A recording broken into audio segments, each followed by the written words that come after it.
In a remote corner of southern China is a small but vitally important marsh. Mai Po is the only protected wetland in Southeast Asia, and hundreds of thousands of migratory birds depend upon it.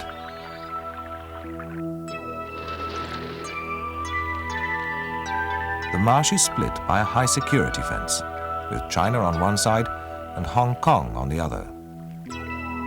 But in 1997, the fence will lose its significance when Hong Kong reverts back to the Chinese.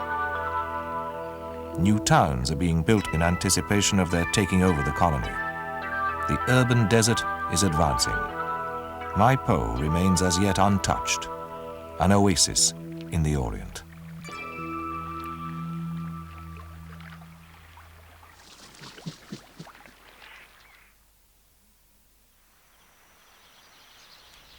Hong Kong lies on the southern coast of the People's Republic of China.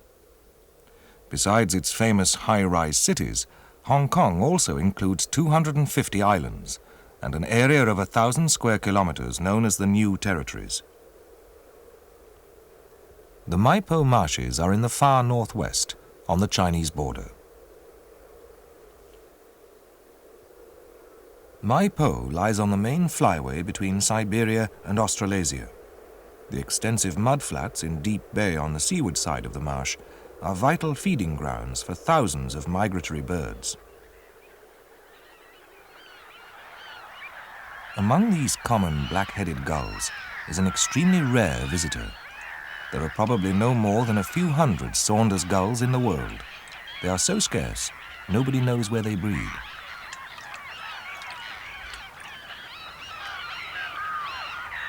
Unlike the black-headed gull, which has an orange bill, the Saunders gull has a dark bill and is slightly smaller.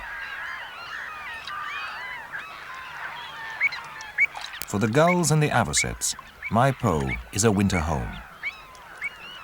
For others, it is simply a staging post between northern breeding grounds and winter quarters further south.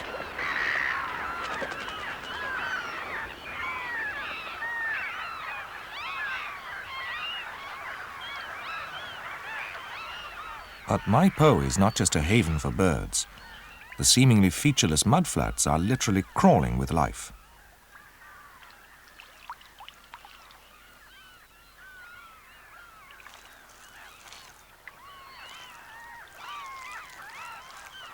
Mudskippers are common here. Unlike other fish, they can walk and breathe out of water. The thick, oozing mud is rich in nutrients. Crabs separate out edible particles, filtering the sludge through their mandibles.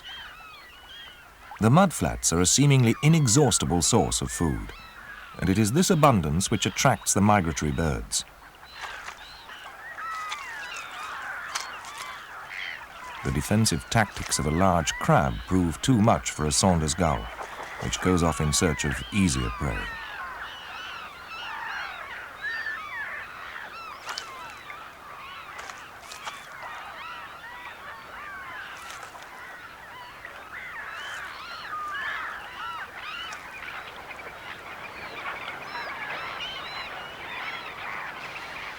The curlew sandpiper breeds in northern Siberia. It stops off at Mai Po to feed on ribbon worms before flying on to Australia, where it spends the winter.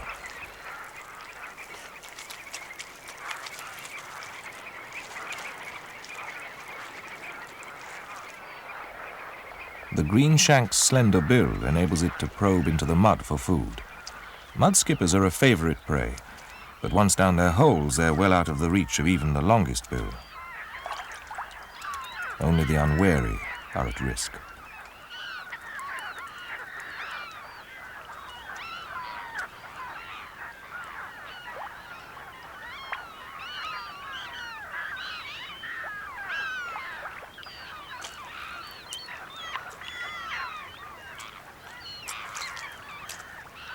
When the danger has passed, the skippers re-emerge to feed. The males are highly territorial and warn off intruders by raising their dorsal fin.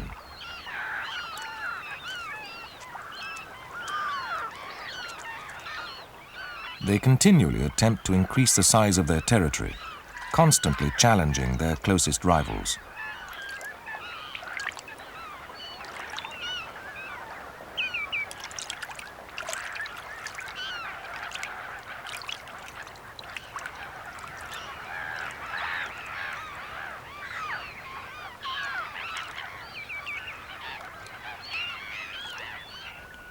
An ancient mangrove forest grows by the shore.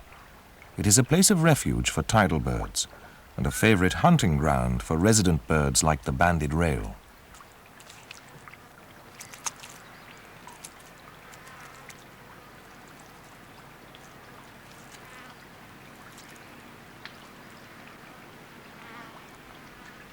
At low tide, fiddler crabs emerge from the mud. Each crab has its own burrow, which it keeps meticulously clean.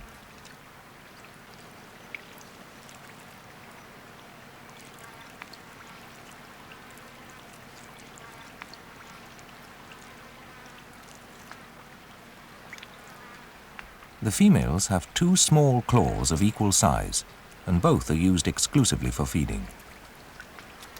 The fiddlers are not the only crabs in the mangroves, but they're one of the largest and by far the most colourful.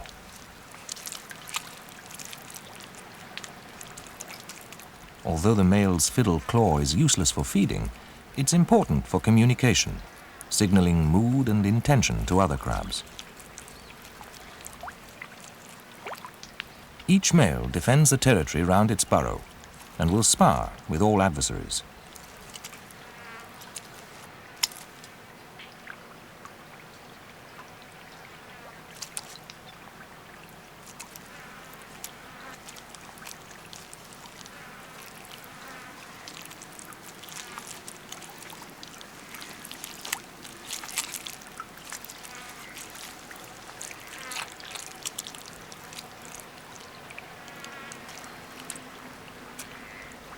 But these battles are trials of strength and seldom result in injury.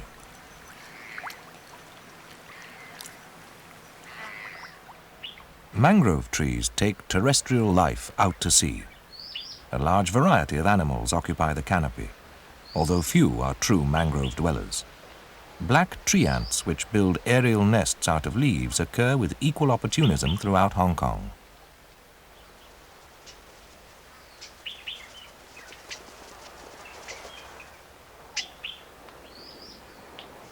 Many butterflies and moths lay their eggs on the plants growing at the landward edge of the forest. This exotic caterpillar will become a blue-spotted crow butterfly.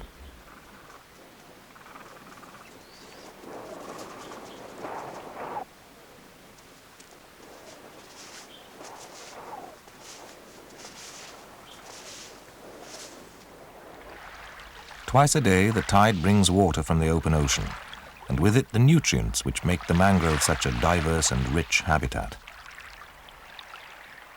The mudflats and the mangrove forest lie in a no-man's land between China and Hong Kong. The border fence offers protection from human disturbance, and as a result, the area behind it has become a haven for wildlife. On the Hong Kong side of the fence, a series of ponds provides a home for coots, which move down from China to Mai Po for the winter. These bold birds are quick to investigate stocks of fish food stored in huts on shore. With them are tree sparrows, which replace house sparrows in the east, and a local form of the black rat, all thriving on food provided unintentionally by man.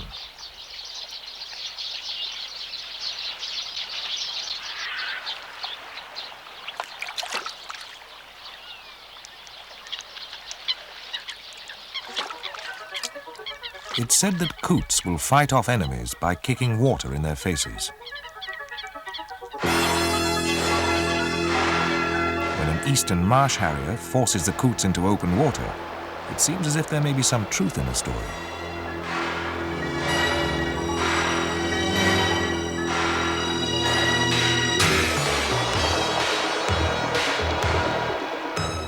But this tactic doesn't always pay off.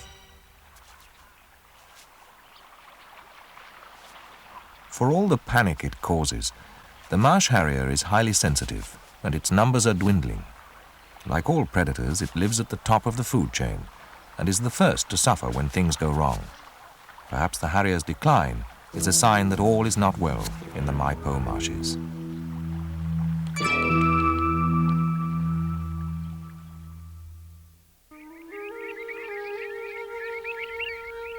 By mid-March, visiting birds like these avocets have spent nearly 5 months at the Mai Po Marshes.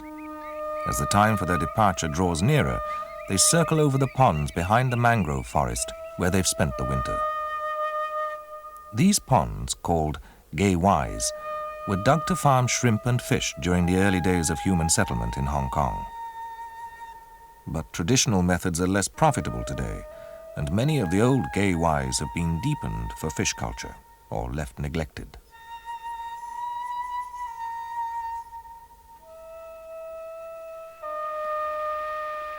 Those ponds still in use have a sluice which controls the flow of the tide. A net across the sluice allows shrimp larvae and fish fry in from the sea, but stops the adults from escaping as the tide goes out. Waders, like these Australian curlews, feed in Deep Bay, next to the marsh, at low tide, but roost in the ponds when the tide is high. Due to the abundant supply of food, the ponds also support a wide variety of resident birds. The shrimp are harvested at night on each spring tide, but twice a year each pond is drained to net the fish.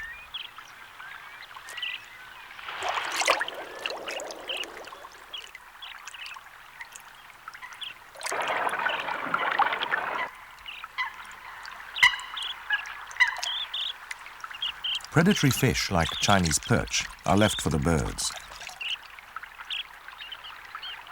But mullet and tilapia will be sent to market or returned to the water to mature.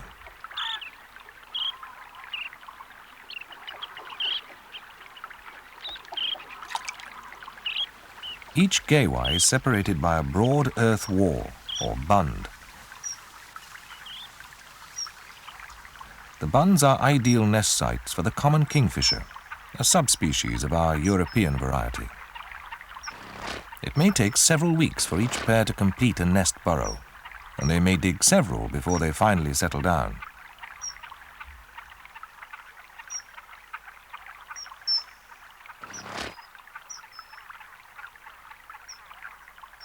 As the water recedes, small fish are concentrated in the shallows and become easy prey for the kingfisher.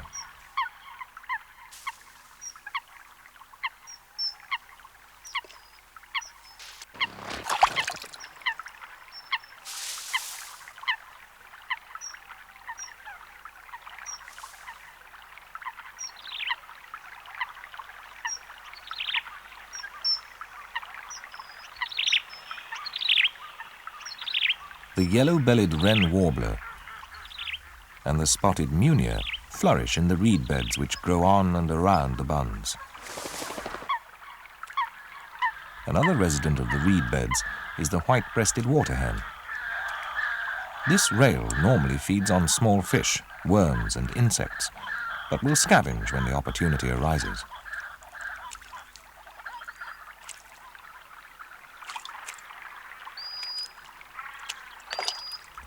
As the water continues to drain away, an increasing number of birds like this common sandpiper are attracted to the gaywai.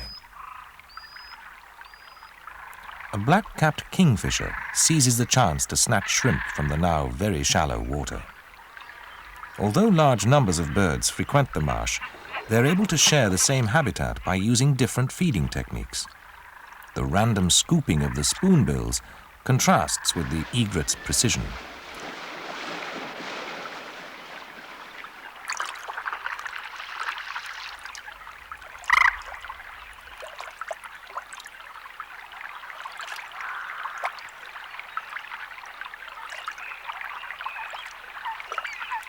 The little ringed plover feels in the mud with its feet, detecting its prey by the slightest movement. By the beginning of April, only a few migrants remain, and the fish are left for the resident egrets and herons as the breeding season approaches.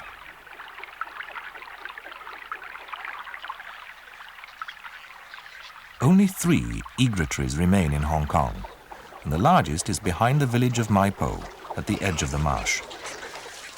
The little egrets are the first to start breeding. By now, most of them are incubating eggs.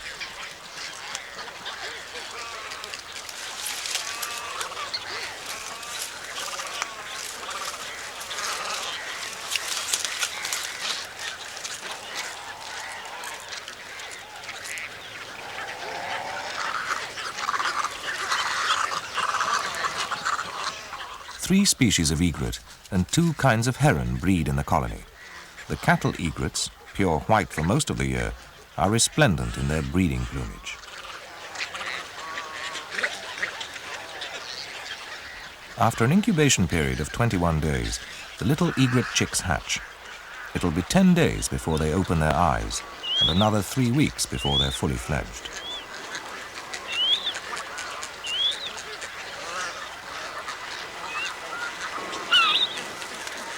The last egg has still to hatch. As long as the adults can hear the chick piping inside it, they will continue to turn and incubate the egg. About 50 pairs of Chinese pond herons also breed here. Both sexes molt into distinctive breeding colors, but the male is the brighter of the pair.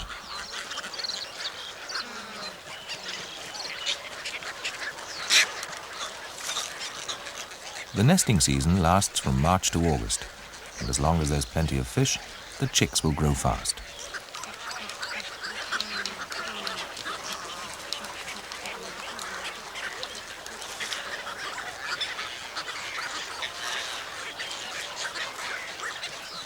By the time the cattle egrets start nest building, the little egret's brood will be several weeks old.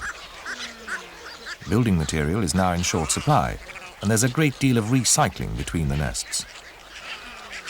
The little egrets are the smallest birds in the colony, but their aggressive behavior compensates for their lack of size. They are constantly thieving from the more docile cattle egrets.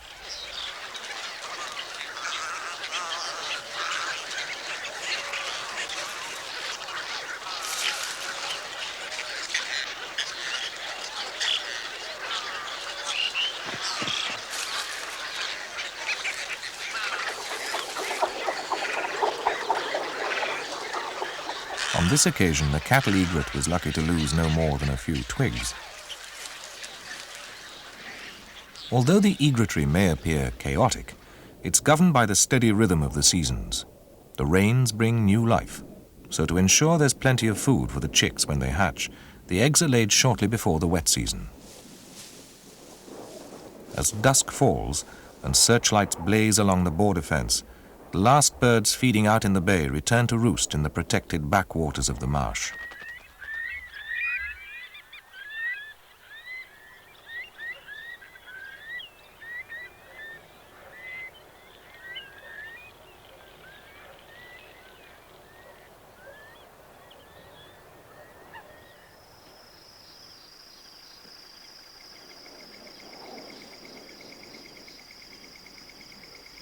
Even with the first of the summer storms about to break, the marsh is far from deserted at night. Drawn by the lights, fish gather in the pools below the fence, where night herons keep watch. The drab juveniles accompany the sleek grey adults to the best feeding grounds.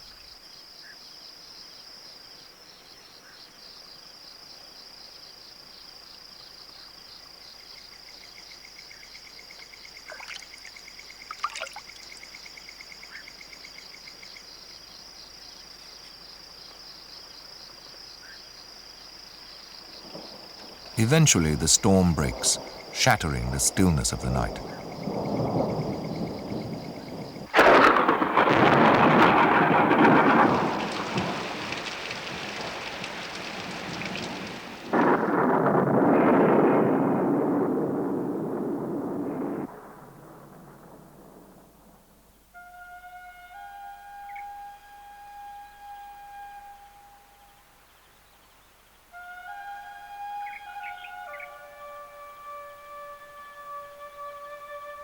The rain refreshes the marsh, but the storms can cause havoc at the egretory.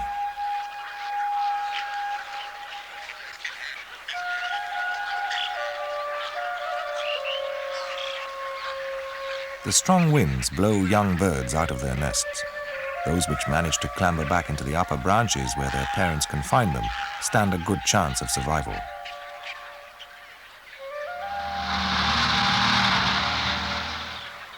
But for those which fall to the road below, there is little hope.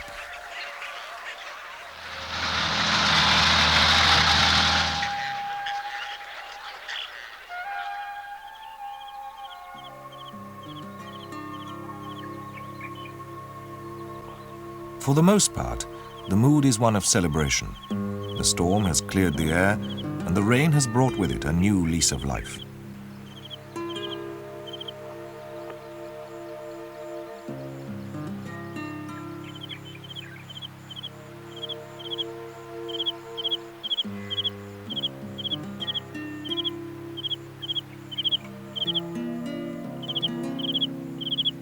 Unlike the other herons and egrets, cattle egrets feed mainly on insects.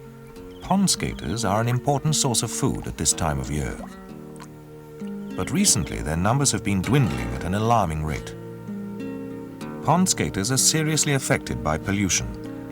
Pollutants alter the molecular structure of the water, reducing the surface tension to such an extent that the insects sink through and drown. Pollution levels in the marsh are causing concern. Untreated agricultural and urban effluent now flows freely into Deep Bay.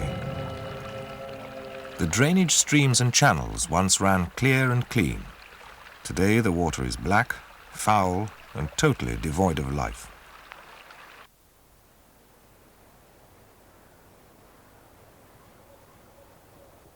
There are new plans to widen the shipping lanes which run past the marshes from Deep Bay into China. This could prove disastrous for migrant birds, which are already seriously disturbed by river traffic.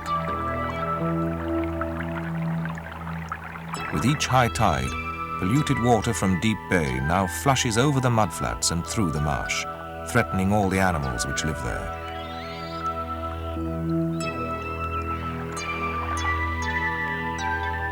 In 40 years, the population of Hong Kong has risen from 600,000 to 5.5 million. The demand for low-lying land is desperate. Development on all sides is like a noose drawn tight around the shrinking marsh. To safeguard its future, the World Wildlife Fund has bought about 1/6 of Mai Po as a nature reserve. But what will happen in 1997 when Hong Kong becomes part of China? Then it will be up to the Chinese to decide if the Mai Po Marshes will survive, an oasis in the Orient.